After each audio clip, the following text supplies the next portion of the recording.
안녕하세요, 제이제입니다.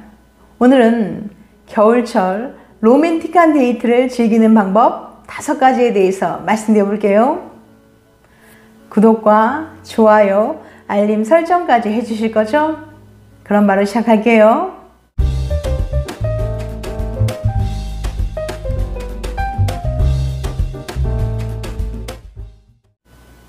추운 겨울 날씨로 인해 많은 연인들은 데이트 코스에 대해서 고민합니다. 그렇다고 따뜻한 봄이 올 때까지 실내에서 웅크리실 필요는 없어요. 실제로 겨울은 유대감을 형성하기에 더욱 좋은 시기이며 반짝이는 고드름과 조명, 눈송이의 매혹적인 풍경은 겨울을 더욱 마법처럼 만듭니다. 미국의 건강 및 웰빙 정보 포털 메리웰 마인드는 겨울철 로맨틱한 데이트를 즐기기 위해 할 수 있는 것들을 소개했는데요. 무엇인지 구체적으로 알려드릴 테니까 추울 때 연인과 로맨틱한 데이트를 즐기고 싶은 분들은 영상 끝까지 봐주세요. 겨울철 로맨틱한 데이트를 즐기는 방법 5가지. 첫 번째, 겨울 명소 방문하기.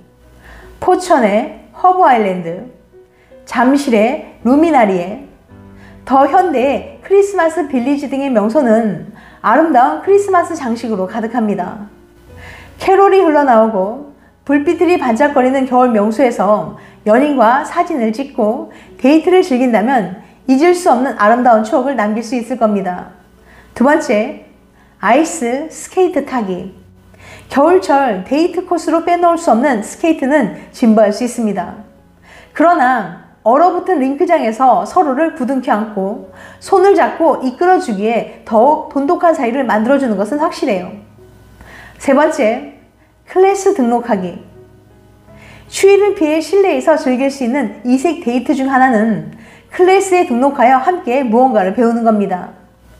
요리, 도자기 만들기, 그림 수업 등을 함께 등록하여 새로운 기술뿐만 아니라 연인에 대해서도 더 많이 알 수 있게 될 겁니다. 네 번째, 별 관측하기.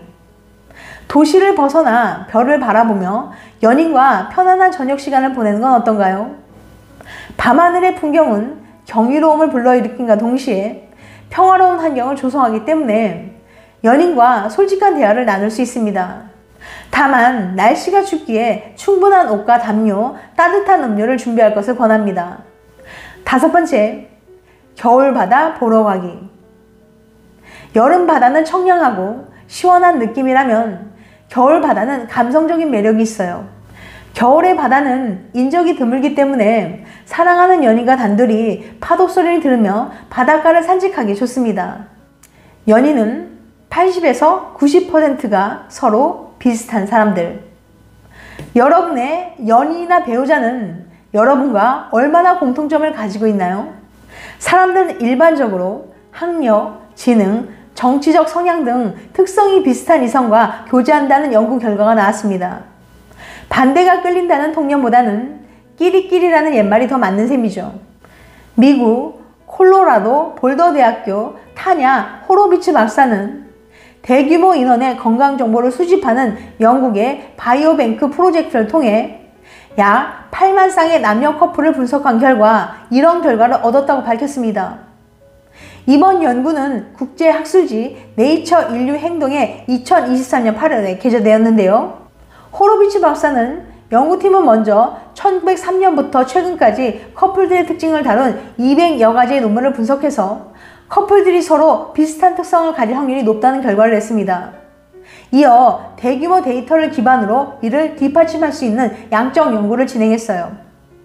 연구진은 약 8만 쌍의 커플에 대해 키, 몸무게 등 외적인 특성과 지능, 지병 등 선천적인 특질, 성격과 종교, 정치적인 성향 등 사회적 특징 등 133개의 항목을 비교 분석해봤습니다.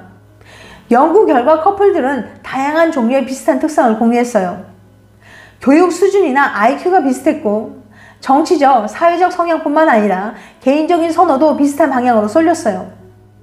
애연가, 과음자, 금주자 모두 자신과 습관을 공유한 사람들과 관계를 맺는 경향을 보였죠. 심지어 깊은 연구가 이루어지지 않은 특성, 예를 들어서 얼마나 많은 사람과 성관계를 했는지, 어린 시절 모유수유를 했는지 등도 커플 간에 비슷한 경향을 보였습니다. 하지만 모든 특성이 비슷한 건 아니었어요.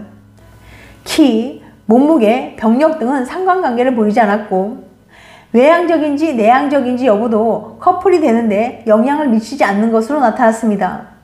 호로비치 박사는 우리는 우리가 타인과 관계를 맺을 때 여러 가지 선택권을 가지고 있다고 생각하지만 사실은 그 선택에 영향을 미치는 모종의 메커니즘이 있을지 모른다고 했습니다. 반대인 사람 대 비슷한 사람, 누구에게 끌릴까? 어떤 사람들은 자신과 반대의 성향을 가진 사람에게 끌린다고 말해요. 난 나랑 반대인 사람이 좋아. 원래 자신에게 없는 것을 탐하는 것처럼 자신이 가지지 못한 것을 가진 사람을 원하게 된다는 거죠. 반면 또 어떤 사람들은 자신과 비슷한 사람에게 끌린다고 말해요. 난 나랑 닮은 사람이 좋더라. 난 비슷한 게 좋아. 사고방식이나 취미생활 같은 게 비슷해야 함께 관계를 이어나갈 수 있다는 거죠. 대체 어떤 말이 맞는 걸까요? 얼핏 보면 양쪽의 의견이 팽팽하게 대립하고 있는 것 같지만 사실 압도적으로 많은 연구 결과들은 우리가 자신과 비슷한 사람에게 끌린다고 말합니다. 심지어 몬머스 대학의 심리학 교수인 게리 르완도브스키 교수는 누군가에게 매력을 느끼게 만드는 가장 큰 요소는 바로 공통점이다 라고까지 말했죠.